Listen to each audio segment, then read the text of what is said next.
Tetapi doa saya tidak bergantung logika saya atau pengetahuan saya hari ini. Apalagi kalau untuk mendoakan masa depan.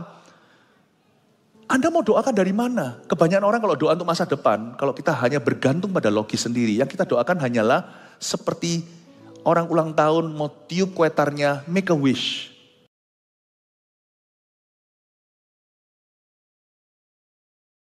Kau ada di sini, Roh Kudus. Kau dicurahkan atas setiap hati yang haus. Kami datang ke gereja mengakui bahwa kami empty tanpa Engkau Tuhan. Kami hampa. Kami ingin Kau puaskan. Kedengarannya egois. Tapi sungguh, kalau bukan Engkau siapa lagi yang bisa memuaskan hati kami terdalam. Curahkan Tuhan, hujan Roh-Mu. Basahilah sekarang tanah gersang. Hamba mempersyafaat untuk setiap jemaat yang belum menerima baptisan Roh Kudus dengan tanda berbahasa roh. Hari ini pun akan menerimanya. Sebab kami tidak mau anggota keluarga kami ketinggalan dalam kerajaan Allah. Makasih Tuhan, sampaikan sabdamu, sembunyikan hamba-Mu di balik salib-Mu.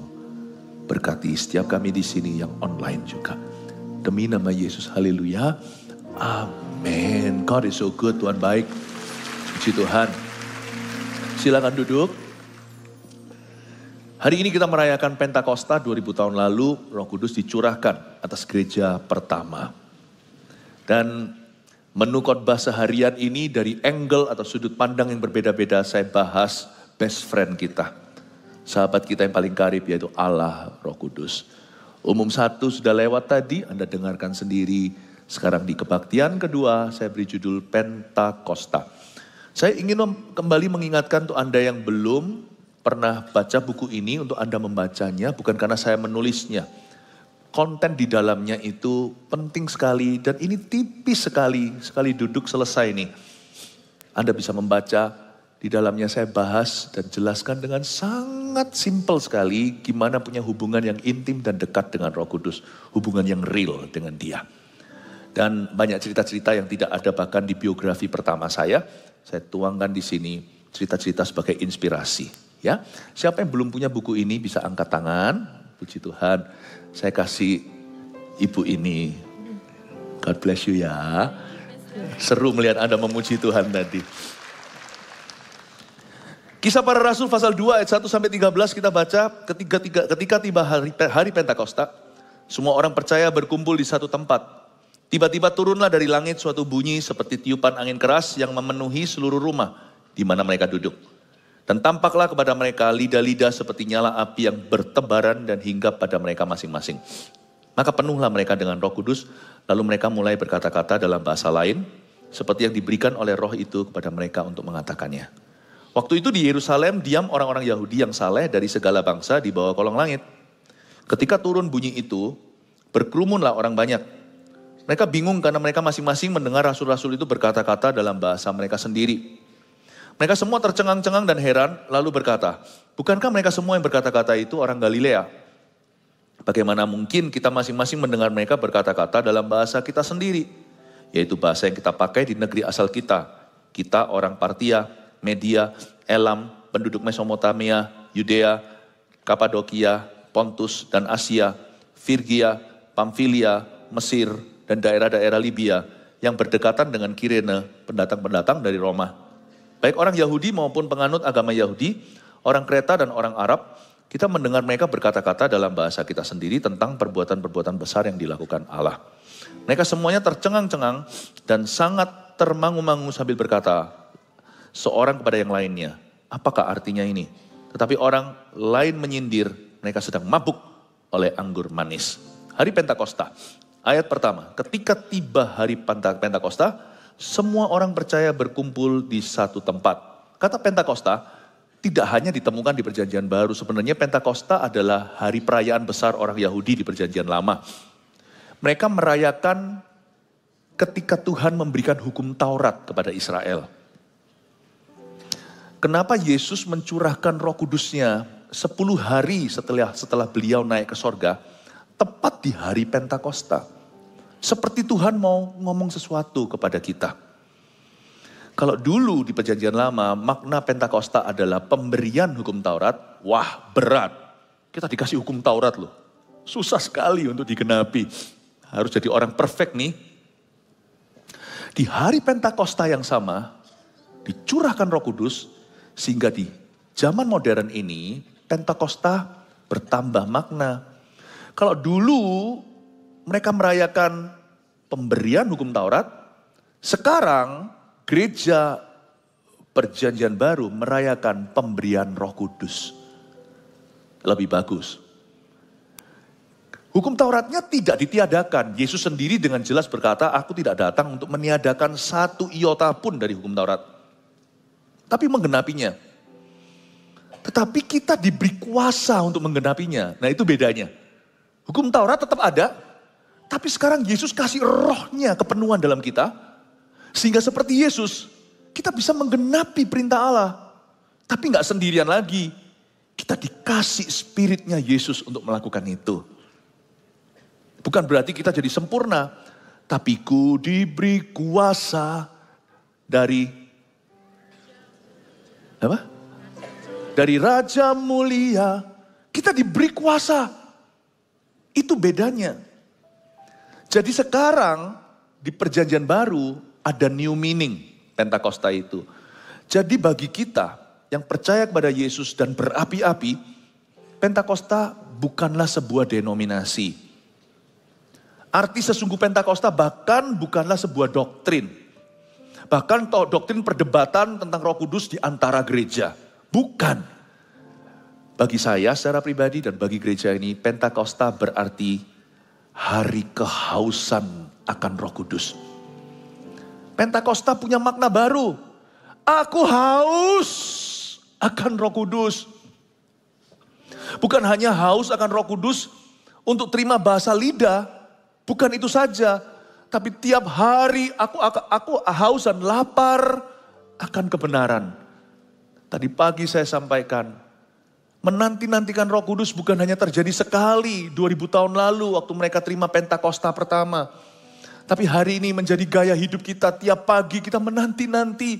Tiap pagi kita menunggu-nunggu bersekutu lagi dengan Roh Kudus. Kalau kemarin-kemarin gara-gara tekanan hidup, saya setengah empty, mulai setengah hampa. Saya minta diisi lagi, saya mau di recharge. Pentakosta bagi kita bukan doktrin perdebatan, bahkan bukan sebuah denominasi gereja.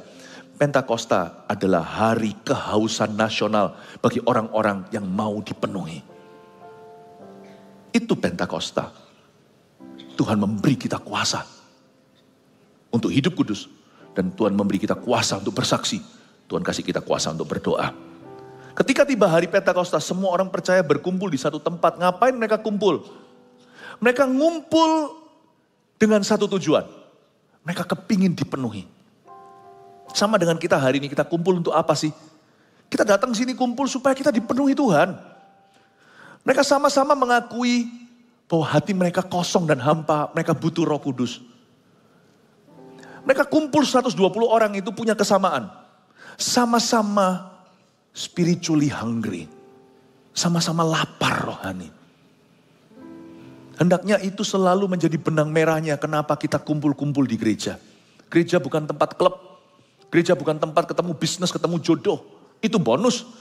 Gereja adalah tempat kita itu dipenuhi dengan Roh Allah. Spiritually hungry. Are you hungry? Siapa di sini lapar? Yang maksud saya lapar di sini bukan sop buntut. Siapa di sini lapar akan kebenaran? Angkat tangan. Siapa di sini haus akan Roh Kudus? Kasih tepuk tangan untuk Tuhan. Coba kita lihat sekarang sifat dan karakteristiknya Roh Allah. Ayat 2, tiba-tiba turunlah dari langit. Roh Kudus bukan roh dunia. Dia juga bukan roh manusia yang lemah. Roh Kudus itu turunnya dari atas. Suatu bunyi seperti tiupan angin keras. Seperti dia bukan angin keras. Jangan pernah identikan Roh Kudus dengan burung dara. Dia turun waktu Yesus dibaptis dalam rupa seperti burung merpati. Dia bukan burung merpati. Roh Kudus bukan hewan. Roh Kudus itu Tuhan, roh Tuhan. Rohnya Yesus, rohnya Bapa. Dia turun dari atas. Seperti angin keras. yang memenuhi seluruh rumah di mana mereka duduk. That's the presence of the Holy Spirit. If He comes, you'll know it. Kalau Dia datang, Anda pasti akan tahu.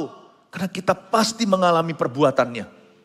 Roh Kudus itu gak pernah datang dengan diam-diam saja sekalipun Dia lemah lembut. Kalau Dia datang, sesuatu akan berubah. Di mana ada Roh Allah, di situ ada kemerdekaan. Semua rintangan dicabut yang menghalangi kita dengan Tuhan. The Holy Spirit's presence is likened to a strong wind. Hadirat Roh Kudus di sini disamakan dengan samakan dengan angin keras. Dalam bahasa Yunaninya, kata roh atau spirit itu mirip dengan kata wind atau angin. Karena Tuhan tahu bahwa dalam culture kebudayaan saat itu, yang disebut roh itu seperti angin, datanglah Dia dengan tiupan angin keras. Roh Kudus itu datang meskipun gak kelihatan. Semua orang bisa merasakan, bahkan banyak orang bisa mendengarkan tiupan angin keras itu padahal mereka indoor, di dalam ruangan.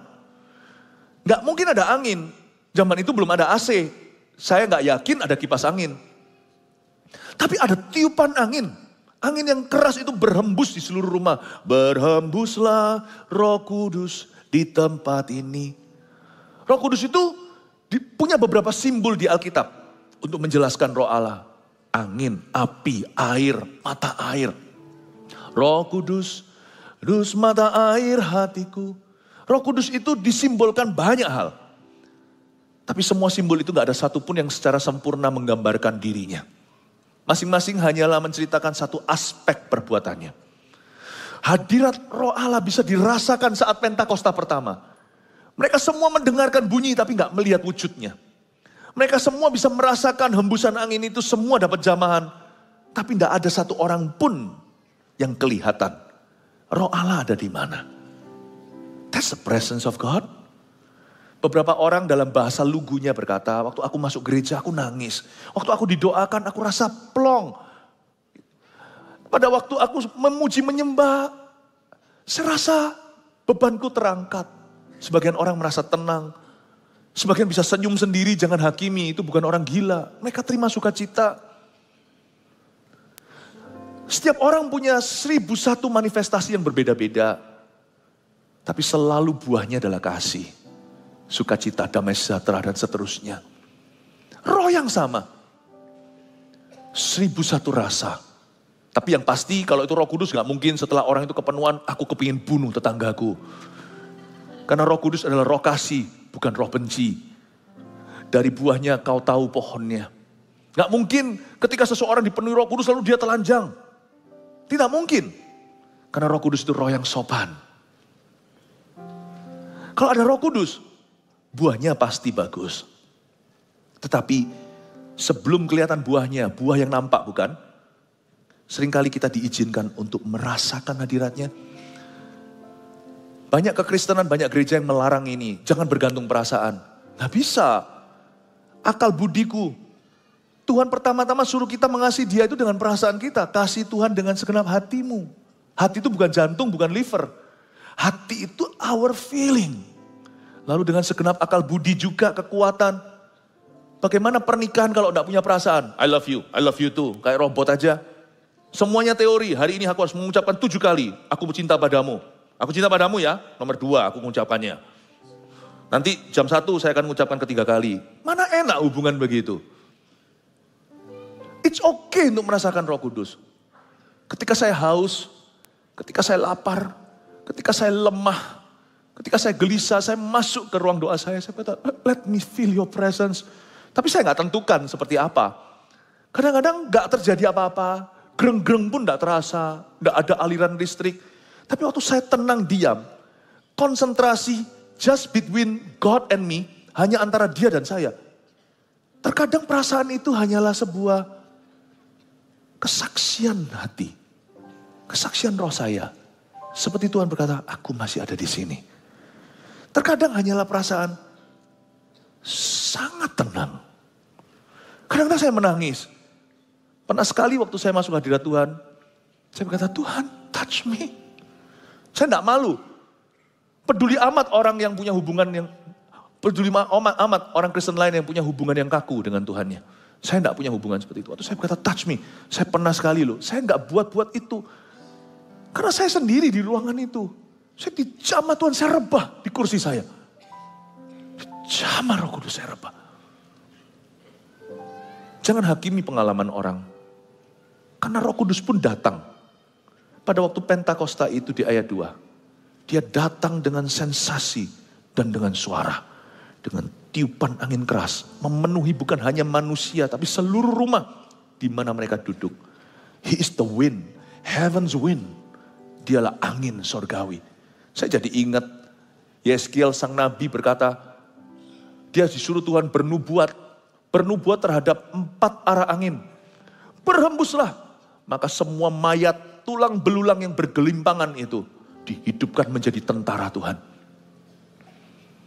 Dialah angin sorgawi itu. Berhembuslah Roh Kudus. Ayat 2 ini mungkin gereja-gereja yang kaku, orang-orang Kristen yang anti dengan pengalaman dan manifestasi harus baca dengan teliti. He made himself felt that day. Dia buat dirinya terasa hari itu. Karena kita butuh. Coba ya kalau Anda punya bayi, jangan dijamah. Diajak ngomong aja, tapi jangan dijamah. Nanti dia besarnya pasti adalah ada masalah sakit jiwa. Kita dicipta oleh Tuhan untuk jamahan, untuk menjamah dan untuk dijamah. Touch is also God's language. Jamahan juga adalah salah satu bahasa Tuhan. Jadi jangan pernah Anda merasa terintimidasi kalau Anda berada di dalam ruangan, tiba-tiba Anda mengalami Tuhan. Atau Anda di ruang doa Anda alami Roh Kudus. Jangan izinkan orang menghakimimu. Asal Anda tidak cari perhatian. Caper sendiri. Lalu nari-nari naik ke kursi. Itu gak tertib namanya. Lalu orang-orang semua kesenggol semua, mak sampai jatuh ke tanah. Saya tidak akan izinkan seperti itu dalam pertemuan kita. Tapi kalau Anda mengalami sesuatu yang deep inside you. Tapi Anda punya ekspresi juga. Selama itu baik. Selama itu berkenan pada Tuhan, monggo silahkan. Ayat 4. Maka penuhlah mereka dengan Roh Kudus. Alkitab berkata penuhlah mereka dengan Roh Kudus. Mana mereka tahu mereka penuh atau enggak. Lalu mereka mulai berkata-kata dalam bahasa lain. Seperti yang diberikan oleh Roh itu kepada mereka untuk mengatakannya. Alkitab itu sangat cengli, sangat masuk akal. Maka penuhlah mereka dengan Roh Kudus. Berikut buktinya, mereka berbicara dalam bahasa lain. Yaitu bahasa yang Roh Kudus berikan untuk mereka mengatakannya. Hari itu ada 120 lidah api. Setiap kepala dapat 1. Karena itu orang yang terima baptisan Roh Kudus terima bukan hanya menerima karunia, tapi menerima personal fire. Menerima api pribadi. Api ini sifatnya supranatural, lain dengan api alami. Api alami itu naik ke atas. Coba lihat ya, kalau Anda bakar sesuatu, dia menguapkan, ada asap. Misalnya kalau ada api di sini, dia pasti naik ke atas. Tapi anehnya, api Roh Kudus bukan dari dunia ini. Api itu turun ke bawah. Dia membuat orang tersebut yang terjamah berapi-api tapi tidak dihanguskan seperti semak belukar Musa. Api Roh Kudus itu tidak akan membuatmu burn out. Justru orang yang tidak punya api Roh Kudus akan gampang burn out dalam pelayanan, dalam pernikahan, dalam tanggung jawabnya sehari-hari. Api Roh Kudus ini api yang supernatural, api yang personal. Dan mereka dikatakan di ayat 4 berkata-kata dalam bahasa-bahasa lain. Banyak sekali gereja berdebat di ayat 4. Bahasa roh itu bukan bahasa roh yang kedengaran bodoh, yang gak ada artinya itu kalau tadi seperti tadi waktu kita menyembah atau waktu kita berdoa. Ini bahasa roh yang dimaksudkan sini adalah bahasa Indonesia, bahasa Inggris, bahasa manusia. Iya, tunggu dulu. Coba saya ajak mikir sedikit supaya kita gak bingung.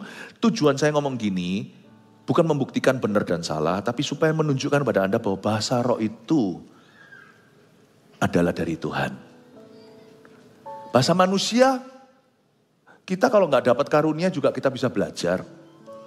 Tapi memang hari itu sekelompok orang-orang Galilea yang bicara, orang-orang Galilea itu kurang terpelajar. Kebanyakan mereka nelayan. Mereka tidak tiba-tiba bisa bicara bahasa asing, itu luar biasa. Memang itu fenomena. Tapi bahasa itu sendiri kan alami. Bahasa-bahasa manusia, Mesopotamia, bahasa Mesir. Maka penuhlah mereka dengan Roh Kudus ayat 4, lalu mereka mulai berkata-kata dalam bahasa-bahasa lain. Bahasa-bahasa lain ini kategorinya luas. Bahasa-bahasa lain ini bahasa manusia atau bahasa malaikat. Bahasa rahasia sorga atau bahasa alami bangsa-bangsa. Seperti yang diberikan oleh Roh itu kepada mereka untuk mengatakannya. Anda lihat ya, 120 orang terima lidah api, tetapi waktu nanti Anda baca, list daftar yang tadi kita baca di ayat 9 dan 10 tersebut, hanya ada 12 languages plus. Cuman ada kurang lebih 12-an bahasa. 120 orang bicara bahasa lain. Only 12 bicara bahasa-bahasa asing yang disebutkan di ayat 9. Berarti most of them, sebagian besar, spoke in unknown tongues. Sebagian besar bicara dalam bahasa yang tidak berasal dari dunia. Misalnya kita 120 orang dalam persekutuan doa, lalu tiba-tiba di luar sana ada 300 orang jalan-jalan lalu dengar terjadi kerumuhan, keramaian. Mereka ngintip dari jendela, buka pintu, dengarkan dari 120 itu mengucapkan sesuatu dalam bahasa mereka. Di sana ada ada orang Burma, di situ ada orang Filipin, bicara bahasa Tagalog. Pastilah Tuhan itu gak akan menimbulkan kekacauan. Kalau ada satu orang ngomong bahasa Tagalog dari 120 itu, gak mungkin ada 20 yang ngomong bahasa Tagalog. Jadi bingung konsentrasi. Mendingan saya orang Filipin dengar satu orang ngomong Tagalog dari 120 itu. Ya, sedangkan saya gak ngerti Japanese, saya gak ngerti bahasa Jepang. Jadi itu seperti gak ada bedanya. Jadi konsentrasi saya bisa pada bahasa saya sendiri, pesan Tuhan apa. 120 itu hanya 12 bahasa yang disebutkan di ayat 9. Gak mungkin ada overlapping. Tidak mungkin Tuhan itu bertele-tele. Tagalognya ada 20. Bingung aku sebagai orang Filipin. Koreanya ada 1. Berarti sisanya sebagian besar bicara dalam bahasa roh. 12 spokesman Tuhan, 12 jubirnya, 12 rasul minus Yudas ganti Matias, bicara di dalam bahasa manusia tiba-tiba ditranslate.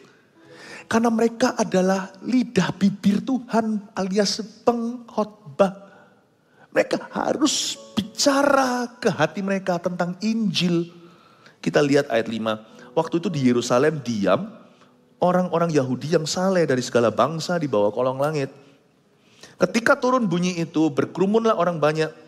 Mereka bingung karena mereka masing-masing mendengar rasul-rasul itu berkata-kata dalam bahasa mereka sendiri. Perhatikan kalimat ini. Mendengar rasul-rasul itu berkata-kata dalam bahasa mereka sendiri. Coba lihat ya. Anda lihat sekarang saya yang khotbah kan. Tahukah Anda, sekarang detik ini ada pendoa yang mendoakan. Mereka bicara sama Allah, saya bicara sama Anda. Nah kalau saya ngomong bahasa roh sekarang di gereja ini, Anda tidak akan dapat apa-apa. Karena ini sekarang bukan waktunya menyembah, bukan waktunya berdoa. Ini waktunya kita belajar firman. Nah kalau saya berbahasa lidah sekarang, you will have no notes. Anda tidak akan punya catatan. Pulang garuk-garuk kepala, rohnya dibangun, akal budinya empty. Anda pulang tidak tahu dapat rema apa. Semangat sih, menggebu-gebu. Tapi nggak punya pegangan atau pedoman. Jangan-jangan nanti keluar sana, dapat visi yang salah. Keluar dari situ nanti zeal without knowledge atau semangat kalau tanpa pengenalan, itu bahaya. Karena itu saya harus mendidik Anda dalam kebenaran. Sementara sekarang saya bicara sama Anda, bahasa apa yang saya pakai? Bahasa Indonesia. Sebenarnya yang terjadi di ruangan ini ada beberapa bahasa. Sadarkah Anda, beberapa orang pakai headset sekarang mendengarkan. Teman kita dari Korea, dari Seoul ada di sini, orang Korea. Di situ ada orang-orang dari Amerika. Oh, are you students? Kasih tepuk tangan untuk mereka juga.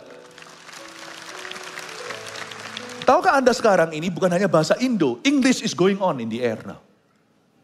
Korean annyeonghaseyo. That's all I know by the way. Besides that, I only know bibimbap. And only the menu language. See? Tapi yang Anda tidak lihat adalah pendoa-pendoa kami, pendoa-pendoa kita di balik layar ngomong sama Tuhan. Saya ngomong bahasa Indo, mereka sekarang berbahasa roh. Kalau mereka nggak berbahasa roh, nggak bisa efektif mendoakan 100% orang-orang di sini. Karena banyak rahasia Anda yang kita nggak tahu. Demi supaya saya bisa melayani secara efektif, mereka harus ngomong-ngomong sama Tuhan. Bukan hanya mendoakan pengkhotbahnya, supaya pengkhotbahnya itu betul-betul melayani sesuai kebutuhan. Tapi juga mereka mendoakan keperluan, kebutuhan, dan pergumulan Anda. Supaya terjawab, supaya di ibadah ini terjamah. 120, rasul-rasul berbicara, tapi sisanya berbicara kepada Allah. Do you know that? Tahukah Anda bahwa speaking in tongues, bicara bahasa roh itu, Bapak mengerti loh. Kedengaran di telinga kita, di kuping ini seperti kebodohan ya, cuman itu aja lafalnya. Bapak tahu loh. Bahasa roh itu seperti melihat barcode.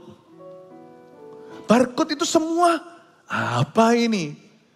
Kita nggak mungkin ingat, semua modelnya sama. Tapi bahasa Ibraninya jelimetnya beda.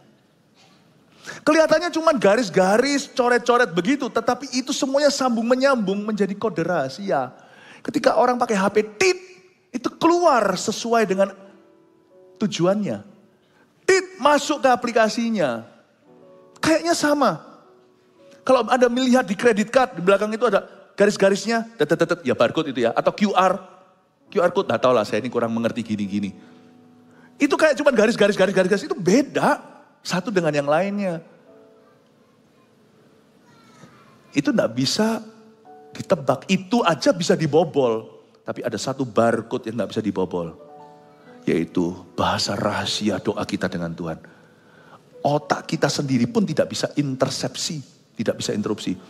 Jangan terlalu percaya otakmu, sepintar apapun sekalipun PhD. Otak kita ini medan peperangan. Dan berkali-kali gak lain, otak sendiri yang mengkhianati kita. Karena kita tahu sesuatu, kita gak netral. Kita jadi bias atau menjadi bias orangnya. Karena kita sudah mengantisipasi, kita jadi grogi. Otak kita ini kirim sinyal-sinyal, kalau dia tahu terlalu banyak, dia bisa melumpuhkan kehidupan kita. Roh saya dengan langsung connect sama Bapak lewat bahasa roh. Itu membypass bahkan otak saya. Apakah berarti tiba-tiba saya tidak pakai otak? Oh enggak. Saya isi dengan akal budi. Saya isi firman. Saya isi akal budi saya dengan firman untuk diperbaharui. Tetapi doa saya tidak bergantung logika saya atau pengetahuan saya hari ini. Apalagi kalau untuk mendoakan masa depan. Anda mau doakan dari mana? Kebanyakan orang kalau doa untuk masa depan, kalau kita hanya bergantung pada logis sendiri, yang kita doakan hanyalah seperti orang ulang tahun mau tiup kuetarnya, make a wish. I wish I will be healthy. I wish my parents will have a long life. Saya harap orang tua saya bisa hidup lama, kami bisa sehat, kami harap untuk diberkati, kami kepingin untuk dipakai Tuhan. Ya paling cuman wish. Tapi kalau kita berdoa dengan roh, kita tidak ada batas. Kita mendoakan sesuatu di masa depan yang otak kita nggak mungkin tahu hari ini. Dan kita sudah doakan itu. Karena kita bergantung dengan kuasa Roh Kudus. Bukan kemampuan kita. We depend. Bahasa roh itu roh pewahyuan. Meskipun sekarang kita nggak langsung tahu semua yang kita katakan. Memang tidak sepatutnya kita mengerti. Nanti hidup kita itu akan tiap hari setelah kita itu dapat pewahyuan. Kita akan mengalami hikmat-hikmat Tuhan. Makanya bahasa roh itu dahsyat. Jangan kita remehkan, kata-katanya cuma lafal-lafal gitu. Dan tidak bisa Anda tiru. Sungguh, saya dulu itu kenapa susah dapat bahasa lidah itu karena saya suka untuk menertawakannya. Zaman dulu itu saya anti. Karena saya tidak mengerti kan, zaman dulu kecil saya itu bukan pergi ke gereja karismatik. Saya pernah ke gereja tapi ya cuma asal-asalan. Tapi ketika saya mau coba niru bahasa roh, saya masih ingat zaman-zaman itu ya. Awal-awal bisa mirip-mirip karena gampang menirunya. Setelah Anda 1-2 menit, Anda mikir keras loh mau ngomong apa berikutnya. Nggak gampang loh. Karena otakmu dan otakku tidak dicipta untuk bisa rekayasa bahasa. Anda mau ngomong bahasa, coba ngomong suatu bahasa yang Anda tidak pernah tahu sama sekali, Inggris juga bukan, Indonesia juga bukan, apapun juga bukan. Anda coba keluarkan bahasa itu. Misalnya produsernya Minion itu, mau bikin yang gitu-gituan, dia harus mikir loh, itu sungguh-sungguh sudah ada.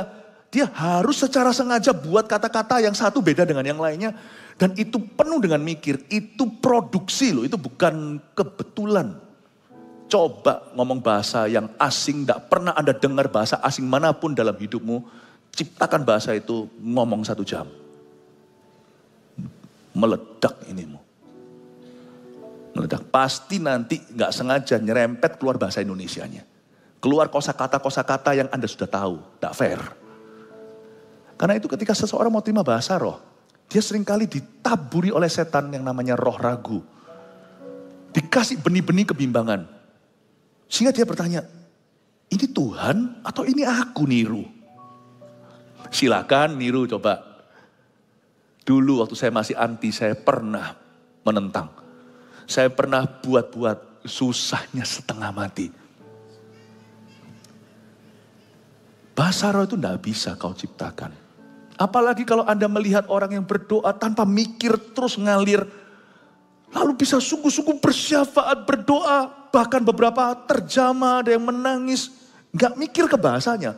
Tapi dari dalam sanubarinya mengalir seperti aliran-aliran kehidupan. Makanya berbahasa roh itu sangat berkenaan dengan a spirit-led life. Hidup yang dituntun sama Roh Kudus. Itu sangat dekat hubungannya. A spirit-led life. Waktu kita ngalami besok hari, atau kita ngalami malamnya, paginya saya berbahasa roh. Waktu saya alami, kok rasanya deja vu ya? Kayaknya pernah terjadi ini. Bukan, tadi pagi waktu Anda doa, Tuhan sudah bawa Anda. Tuhan sudah bawa Anda ke sana. Meskipun nanti malam harinya, secara realnya, baru terjadi di realitamu. Tetapi Tuhan pagi hari sudah mempersiapkanmu. Wahyunya sudah diberi, Anda tidak ngerti. Waktu Anda alami itu finally, misalnya nanti sorenya, hikmat tiba-tiba dengan mudah dikucurkan. Kayak seperti kita sudah upload dulu gitu dalam roh kita. Nanti waktu kita mengalaminya, tinggal di-download sesuai dengan keperluan kita. Tiba-tiba dicairkan seperti ATM. Mesin ATM, sudah ada cashnya di dalam. Nanti waktu kita butuh 100.000, keluar 100.000. Ini bukan bicara tentang harta dunia, bicara tentang hikmat Allah.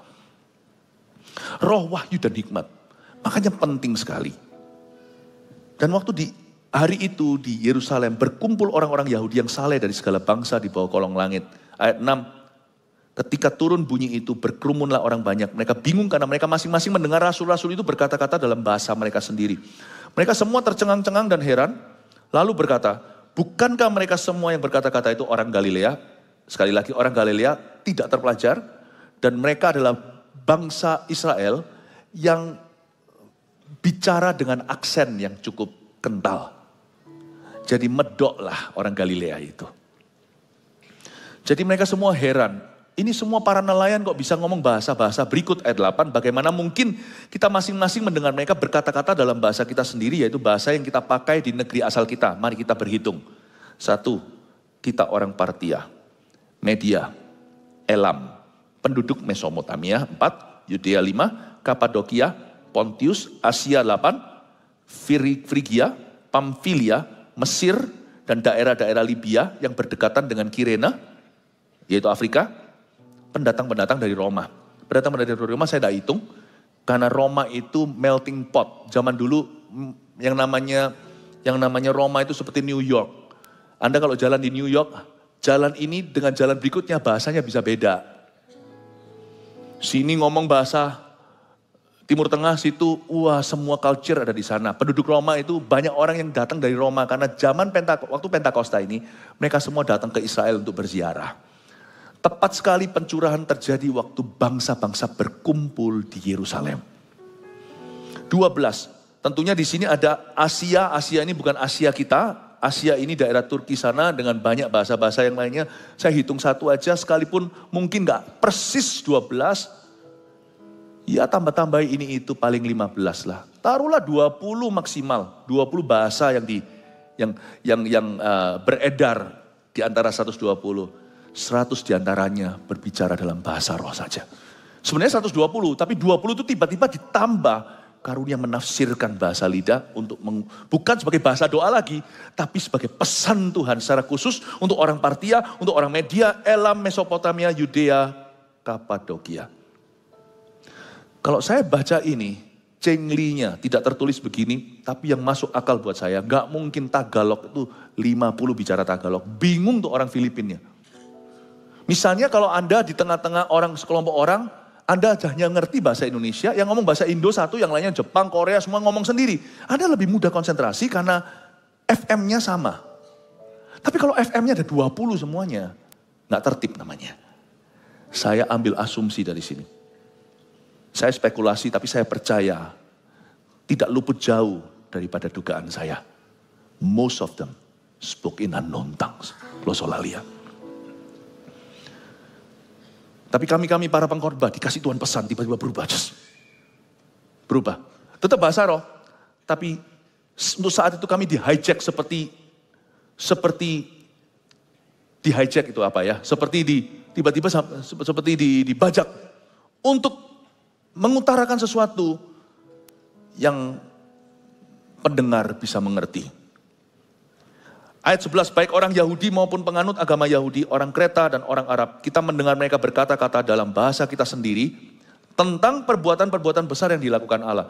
Jadi semua orang yang berdoa berbahasa roh, yang ketahuan 15 plus bahasa itu, atau taruhlah 20, mereka semua isinya baik Tagalognya lah, Mesirnya lah, Koreanya lah, semuanya itu tentang perbuatan-perbuatan besar yang dilakukan Allah.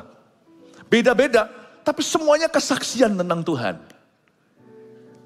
Maka saya percaya, sisanya 100-an orang yang berbahasa glosolalia atau berbahasa lidah, yang tidak dari manusia, bahasa malaikat lah katakan, bahasa rahasia sorga, mereka juga sama mengucapkan perbuatan besar yang dilakukan Allah, tapi bukan sebagai kesaksian untuk manusia, tapi mengutarakan kepada Tuhan sebagai pujian. Terpujilah Tuhan Allah yang perkasa. Ini kan kita ngomong sama Tuhan. Dulu, sekarang, dan selamanya. Terpujilah Tuhan Allah yang perkasa, yang berkuasa selamanya. Blessed be the Lord God Almighty, who was and is to come. Blessed be the Lord God Almighty, who reigns forevermore. Kita mengutarakan kepada Tuhan, menceritakan kepada Tuhan perbuatan-perbuatan besarnya dalam roh pujian, dalam roh pengagungan. Tapi 20 yang lain, itu 100 begitu, yang 20 mengutarakan perbuatan-perbuatan besar yang dilakukan Allah dan menceritakannya bukan kepada Tuhan dalam roh pujian dan pengagungan, tapi kepada manusia yang mendengarnya dalam bahasa mereka. Mereka mengutarakannya di dalam roh kesaksian. Berarti bahasa roh yang diberikan kepada Roh Kudus untuk kita katakan itu penuh arti. Kita nggak hanya keluarkan lafal-lafal barcode tersebut, itu. Di sisi sini kedengarannya sama. Sorry ya, misalnya bahasa Korea. I'm not familiar dengan bahasa Korea, tetapi bahasa Korea, you get translated, right? You get translation, right? Bahasa Korea, bagi saya, kedengarannya sama. Lafalnya ya itu. Sorry kalau saya niru, saya bukan ngece ya. Saya bukan ngece. If I imitating you, not because I am, ya segitulah kira-kira lah. Bahasanya itu sama. Right? To us, there's no difference. There's no difference. Because I'm not Korean, I'm not familiar. Karena my nature is Indonesian. Karena hakikat saya orang Indonesia. Jadi dari sisi kita kedengaran cuma, saya baru tahu loh, annyeonghaseyo sama yapuseyo itu beda. Annyeonghaseyo itu kalau kita ketemu annyeonghaseyo, tapi kalau kita telepon, yapuseyo. Jadi saya kalau mau niru orang Korea gampang, annyeonghaseyo, but it's a complicated language. Kalau Anda pelajari bahasa Korea, itu susah. Beda. Orang suka main, dulu zaman-zaman rasis, suka mempermainkan bahasa Chinese. Gitu ya. Saya tahu bahasa Chinese. Beda. Begitu trikinya, ma, itu beda. Jangan panggil ibu Anda ma, itu kuda. Mama. Jangan manggilnya mama. Jangan bilang ma itu marah, ma itu maki. Se itu 4, se itu mati. Beda. Kita kira bahasa Arab cuma bunyinya gitu aja. Jangan menghina. Mama, Tuhan tahu dari sisi situ what we are talking about. Di sisi orang Korea yang paham bahasa Korea, yang nature-nya Korean, orang Korea, dia tahu artinya apa. Bahasa Prancis apa lagi? Itu, ya. Orang Prancis, Vincent itu bukan Vincent, Vincent. Hot wine itu tulisannya Vin, C-H-A-U-D, Vincent. Ya. Apa ya? Vagnon. Kalau kita cuma tahu, monyong. Sorry, it's local joke again, so you know. Bahasa Inggris pun susahnya. I still cannot get it right between surfing and serving. How do you know, surfing melayani dengan surfing yang di pantai itu anak pantai. How do you, until today, saya sudah belajar di luar negeri sekian lama pun tidak bisa bedain surfing sama surfing. Tapi mereka bisa. Coba bayangkan, bahasa roh itu bahasa yang sangat complicated. Di balik sisi Tuhan, dia tahu kita sedang mengagungkan dia. Jadi jangan pernah kita mengira bahwa bahasa lidah itu kebodohan. Kedengarannya begitu. Sama seperti kalau kita mendengar bahasa Korea, apa itu? Dari sisi sana, itu literatur yang sangat bagus. Bahasa Indonesia juga sama. Ya. Amin. Tentang perbuatan-perbuatan besar yang dilakukan Allah. Coba sekarang saya kasih sedikit hikmat. Apa kira-kira yang kita ucapkan kepada Tuhan ketika kita berbahasa roh? Kita tidak akan pernah tahu. Tapi yang pasti waktu kita berbahasa roh tanpa mikirin apa-apa, mungkin kita memuji atau kita menyembah seperti tadi, menyembah Tuhan bersama atau waktu kita sendirian. Yang pasti bahasa roh di gereja kita punya tempat yang tepat. Gereja kita menaruh bahasa lidah tepat di dalam worship. Karena saya dapatkan ketika setelah saya berbahasa lidah, worship saya itu jauh lebih dalam. Karena saya bisa tuangkan roh saya. Yang mana kalau pakai lagu manusia itu juga perlu, karena akal budi saya perlu makan. Yang nama pikiran saya itu perlu anak tangga. Ya, tetapi ada satu titik, semua lagu tidak bisa mewakili, saya harus tuangkan sesuatu yang begitu mendalam. Waktu saya berbahasa roh, itu seperti saya bisa mencurahkan hati saya. Makanya bahasa roh itu terjadi saat Roh Kudus dicurahkan. Setelah itu kita masuk ke era pencurahan. Di mana orang yang menerima baptisan Roh Kudus pun biasanya bisa mencurahkan hatinya ke Tuhan. Mencurahkan rohnya ke Tuhan. Saya temukan bahwa bahasa roh dalam penyembahan itu blessing. Makanya sampai kapanpun gereja kita akan tetap adakan. Selain itu bahasa roh di gereja kita ada tempatnya. Orang berkata gereja yang berbahasa lidah itu tidak tertib. Siapa bilang? Tempatnya ada waktu altar call. Berkali-kali kan saya ajak jemaat waktu ada orang yang maju didoakan. Satu titik kita berdoa supaya efektif. Hanya Roh Kudus yang tahu. Roh Kudus berdoa melalui gereja ini. Melalui umat Tuhan yang sedang sembahyang. Mendoakan orang-orang yang di depan. yang kita sama sekali nggak tahu pergumulannya apa. Beberapa yang tumpang tangan di depan bisa tanya, tapi itu pun terbatas. Ini bukan sesi counseling. Kadang-kadang orang tuanya sendiri pun nggak paham apa yang dia lalui. Bahkan orang itu sendiri nggak ngerti apa yang sedang dia gumulkan. Sebenarnya apa sih duduk masalahnya? Tapi waktu gereja berdoa bersama-sama itu tempat yang tepat. Bahasa lidah ditaruh di sana. Dan bahasa roh di gereja kita ditaruh persis sebelum dan sesudah firman. Jadi ada penjelasan. Penjelasan tidak tentu tafsiran bahasa roh, tapi roh hikmat. Biasanya saya sebagai pengajar atau pengkhotbah, kalau kita nggak mendalam dulu menyembah, susah saya itu ngalirnya. Kayak seperti wahyunya belum cukup kok tiba-tiba hikmatnya coba dikes-keskan. Terlalu akhirnya seperti tidak ada kuasa.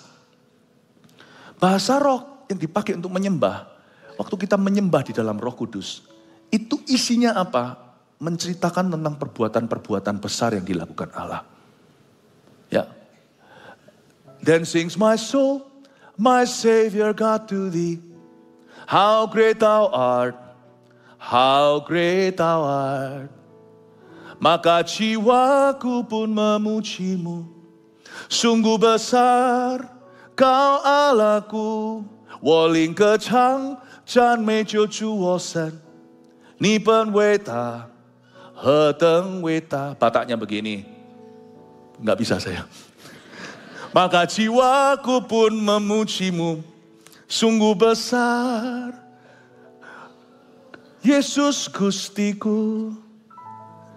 Bapak Ibu, waktu kita menyembah Tuhan dalam roh, bunyinya seperti itu. Meskipun bukan lagu itu.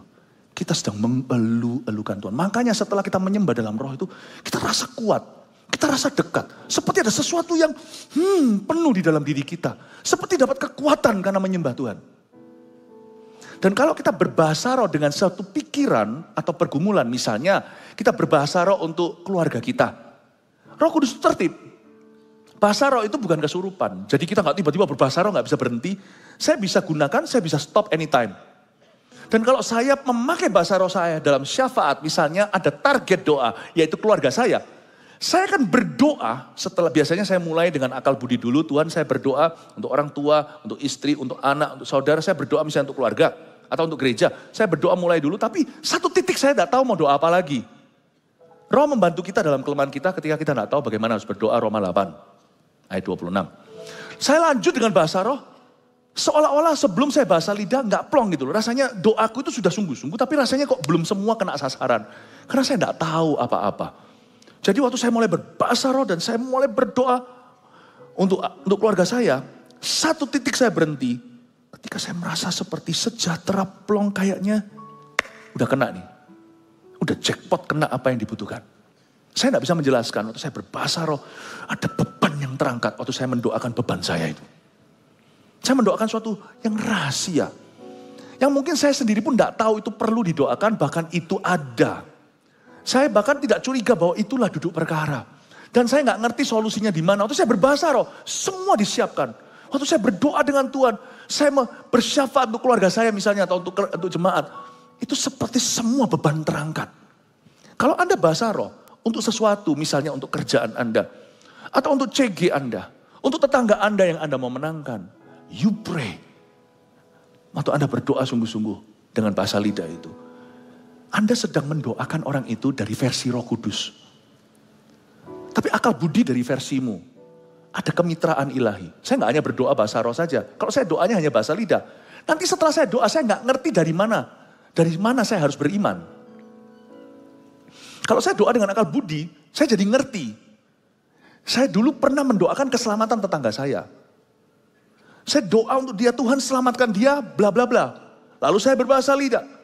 Nanti minggu-minggu depan entah gimana tiba-tiba bisa anaknya sama anak saya bisa kenalan di sekolah segalanya. Lalu satu hal nuntun ke hal lain. Saya bisa lihat ini hasil doa. Sekalipun saya nggak tahu dari mana. Bahasa roh itu sudah mendoakan supaya my path ketemu dengan dia punya path. Yang itu saya nggak tahu harus doanya gimana. Tapi saya ingat waktu saya doa dengan bahasa manusia akal budi saya mendoakan untuk keselamatannya. Jadi saya tahu bahwa ini bukan kebetulan. Makanya berdoalah dengan akal budimu kata Paulus. Tapi berdoalah dengan roh. Aku berdoa dalam roh. Aku berbahasa roh lebih daripada kamu semua. Kata Paulus dalam suratnya di Korintus. Jangan padamkan roh. Yang disebut menafsirkan bahasa roh itu bukan terjemahan. I love you itu wo aini. Aku, I. Cinta, love. Padamu, you. Bukan gitu. Itu terjemahan. Siapa bilang ada karunia terjemahan Roh Kudus? Yang ada itu karunia tafsiran. Setelah kita berdoa, hidup kita itu seperti dituntun. Setiap langkah kita itu seperti tafsiran bahasa roh kita tadi pagi. Atau kemarin, atau minggu lalu. Saya kok bisa ketemu ini? Kok bisa gini? Kok begini? Spirit led life. Tafsiran, bukan terjemahan. Makanya banyak orang menuntut gini. Kalau mau bahasa roh, terjemahin loh, tafsir loh. Nggak ngerti. Diterjemahkan nggak boleh. Tafsirkan itu bukan hanya dalam kehidupan yang mendoakan. Tapi sekelilingnya pun akan mengalami tuntunan Roh Kudus. Anda jangan kaget ya. Anda berbahasa roh bersyafat. Satu keluarga Anda tiba-tiba dituntun. Yang belum diselamatkan, satu diselamatkan. Bisnis Anda akan dituntun sama Tuhan. Dituntun gitu. Dituntun sini. Beberapa orang mengalami tuntunan bukan karena dia dituntun Tuhan. Tapi karena ada orang yang dituntun Tuhan di dekatnya, dia ikut ketuntun. Alangkah baiknya jika Anda sendiri juga punya covenant dengan Tuhan. Anda berbahasa roh juga berdoa. Anda sendiri akan mengalami tuntunan langsung. Bahasa roh ini tidak mempengaruhi keselamatan. Maksudnya tidak mempengaruhi keselamatan gini loh. Tadi pagi saya panjang lebar jelaskan. Kalau kita berbahasa roh jangan anggap remeh dan anggap rendah orang yang tidak berbahasa lidah. Jangan berkata kamu tidak punya Roh Kudus. Siapa bilang orang yang punya bahasa roh, yang bisa bahasa roh yang punya Roh Kudus. Ketika orang terima Yesus dia punya Roh Kudus. Tapi ada satu karunia berikutnya yang Tuhan berikan namanya baptisan Roh Kudus. Katakan baptisan Roh Kudus. Ini karunia berikutnya. Gereja ada punya dua pendirian. Ada gereja yang percaya baptisan Roh Kudus itu ya pengalaman lahir baru. Bahasa roh itu bisa ada, bisa enggak usah dicari. Kalau dapat ya dapat, kalau enggak ya enggak. Bahkan ada gereja yang lebih ekstrim berkata sudah enggak ada bahasa lidah itu. Jadi gereja atau orang Kristen yang berbahasa lidah disebut sesat. Mereka pandang hina. Seperti kebodohan gitu loh. Ya, jangan kaget loh ya. Hari ini yang berbahasa roh itu lawyer, pengacara, dokter. Orang-orang yang sangat pinter-pinter, enggak cuman orang-orang yang tidak berpendidikan, tidak ada hubungan. Jadi ada Kristen yang terlalu ekstrim, yang berkata yang berbahasa roh itu sesat. Janganlah menurut saya. Karena ini tidak mempengaruhi keselamatan. Kalau satu gereja percaya Yesus bukan Tuhan, apalagi Yesus itu ciptaan. Nah itu heresi namanya, itu bidat, atau itulah yang namanya kesesatan. Jangan gampang-gampang label orang sesat. Jangan gampang. Tapi gereja kita percaya bahwa baptisan Roh Kudus adalah second blessing. Yaitu berkat susulan. Bisa terjadi pas lahir baru seperti Cornelius. Detik di mana dia dengar Injil, dia juga terima baptisan Roh Kudus dengan tanda berbahasa roh. Ya. Tapi juga bisa susulan seperti Kisah Rasul 19, 12 orang di Efesus sudah disebut murid loh. Mereka disebut 12 disciples. Jadi mereka sudah loyal Christians tapi tradisional. Paulus tumpang tangan, mereka penuh Roh Kudus. Bagaimana tahu? Mereka berbahasa roh. Ya. Bisa susulan. Jadi kita melihat ada dua bisa. Tapi tetap gereja kita percaya itu as a second blessing. Tapi yang pasti second blessing tidak bisa datang kalau tidak ada first blessing dulu. Baik itu terjadi saat lahir baru atau setelahnya. Seperti saya terima baptisan Roh Kudus dengan tanda berbahasa roh itu setelah saya lahir baru sekian periode waktu. Saya nggak langsung. Tapi yang pasti kalau orang mau terima baptisan Roh Kudus dengan tanda berbahasa roh, dia mesti terlebih dulu percaya Yesus. Entah waktu dia percaya Yesus langsung dia terima baptisan Roh Kudus, atau setelah dia terima Yesus ada masa penantian sekian lama, dia terima baptisan Roh Kudus nantinya.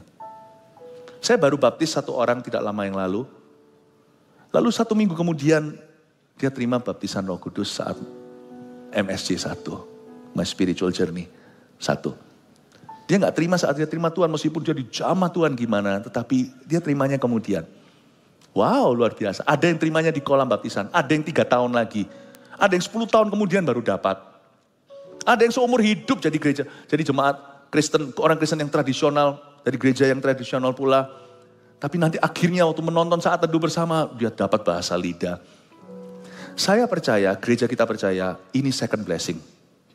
Dan baik gereja yang percaya itu adalah pengalaman lahir baru, maupun gereja kita yang percaya itu second blessing, kita saudara seiman, karena itu tidak mempengaruhi keselamatan. Orang yang tidak berbahasa lidah, kalau dia percaya Yesus, dia punya Roh Kudus. Cuman bedanya, ini baptisan api, baptisan kuasa. Pengaruhnya di doa. Pengaruhnya di kesaksian, bersaksi. Orang yang sudah bahasa roh masih bisa jatuh dalam dosa. Banyak orang karismatik yang habis itu hidupnya tidak karuan karena bahasa roh tidak menggantikan buah roh. Tapi ini baptisan kuasa, power untuk bersaksi, untuk berdoa. Ini tool atau kendaraan untuk bersyafaat. Ini bahasa roh itu. Jadi gereja karismatik jangan menghina gereja yang tradisional dan berkata lu orang tidak punya Roh Kudus. Siapa bilang? Kadang-kadang malahan mereka orangnya lebih baik. Gereja-gereja tradisional itu loyal. Datang ke gereja nggak telat-telatan. Duduk dulu saat teduh, pulang itu nggak langsung lari. Duduk dulu dan pejamkan mata. Berapa menit kemudian mereka membuat sakral. I think kita perlu belajar.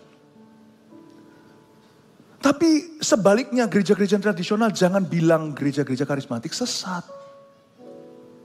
Karena ini tidak pengaruh keselamatan. Ya, tapi saya percaya ini second blessing. Jadi karena itu saya kasih 3 poin untuk mengingat khotbah saya supaya Anda selalu bisa referensi lagi.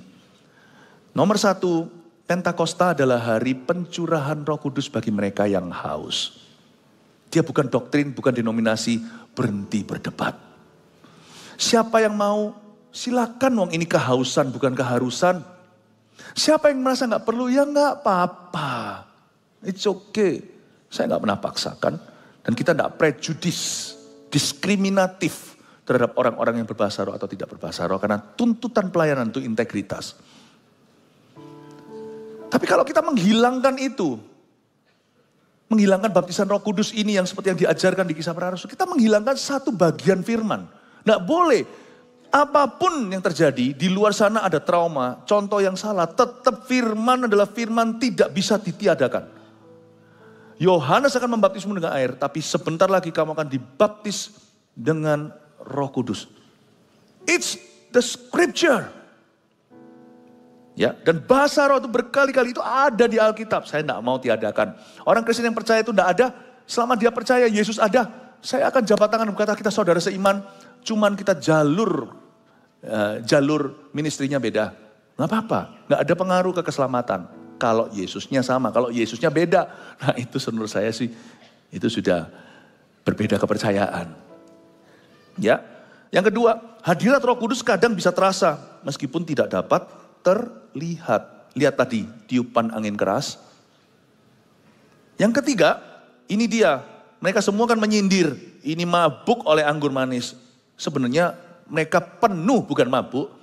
Roh Kudus tidak memabukkan. Mereka penuh bukan anggur manis tapi anggur sorga. Ketiga bahasa roh adalah karunia untuk berdoa. Dan urapan untuk bersaksi. Urapan itulah anggur baru. Itulah arti Pentakosta sesungguhnya. Jadi kalau Anda ditanya di luar sana, gerejamu itu aliran apa? Kristen. Kristen? Iya Kristen. Kristen apa? Kristen Protestan. Karena kita percaya sola gratia, baik kasih karunia, sola scriptura, by the word of God, firman Tuhan. Di gereja ini kita diajari untuk baca Alkitab. Dan percaya Alkitab itu otoritas tertinggi. Iya, Kristen Protestan apa? Kristen Protestan Pentakosta. Kenapa? Karena kami percaya bahasa lidah adalah karunia yang ditambahkan. Untuk kesaksian dan untuk berdoa. Pentakosta apa? Pentakosta karismatik. Oh iya. Kenapa? Kita tidak rematik. Karismatik maksudnya kita percaya karisma. Karisma itu grace, karismata itu kuasa. Kita percaya bukan hanya bahasa roh. Tapi setelah bahasa roh itu coba lihat di Kisah Para Rasul. Setelah mereka dapat bahasa roh 12 rasul itu. Semua karunia yang lain mulai bermunculan. Kesembuhan, nubuatan. Betapa indahnya. Saat teduh bersama saya masih ingat, setiap kali ada hikmat marifat, itu kan karunia. Itu karismata. Gereja karismatik percaya. Berapa banyak orang diselamatkan dari bunuh diri. Berapa banyak orang disembuhkan. Tepat guna karunia Roh Kudus itu membangun, tidak meruntuhkan. Tapi jangan lupa, tanda orang itu hidupnya senantiasa penuh Roh Kudus itu bukan bahasa lidah. Baptisan Roh Kudus itu tandanya berbahasa roh. Tapi setelah itu kita harus everyday being filled with the Holy Spirit. Bukan hanya dibaptis Roh Kudus sesekali. Itu hanya sekali berapa tahun yang lalu saya. Tapi setelah itu infilling of the Holy Spirit is daily. Atau kepenuhan Roh Kudus itu setiap hari. Waktu setiap hari saya penuh Roh Kudus, orang bisa tahu. Karena hidupku penuh kasih. Penuh sukacita, damai sejahtera, kemurahan hati, kebaikan, penguasaan diri. Amin Bapak Ibu Saudara. Engkau mencurahkan Roh Kudus atas hati yang haus. Dan kami pun semua dipenuhi sekali lagi. Makasih Tuhan Kau selalu ada di gereja ini. Please jangan pernah pergi. Jangan pernah meninggalkan kami seperti yatim piatu. Sampai Tuhan Yesus datang kembali. Roh Kudus adalah sahabat kami yang paling karib. Dan sahabat paling erat gereja ini. Tuhan terima kasih. Jemaat yang dikasihi Tuhan. Terimalah berkat dari Allah Bapa, Putra dan Roh Kudus menyertai-Mu. Pulanglah ke rumah membawa persekutuan yang baru dengan Roh Kudus. Dan semakin hari Anda semakin intim dan dekat dengan Tuhan. Hidupmu dituntun dari kemenangan-kemenangan, dari kemuliaan pada kemuliaan lebih besar. Pergilah membawa damai sejahtera dalam nama Yesus Kristus Tuhan kita. Haleluya. Amin. Love you. God bless you.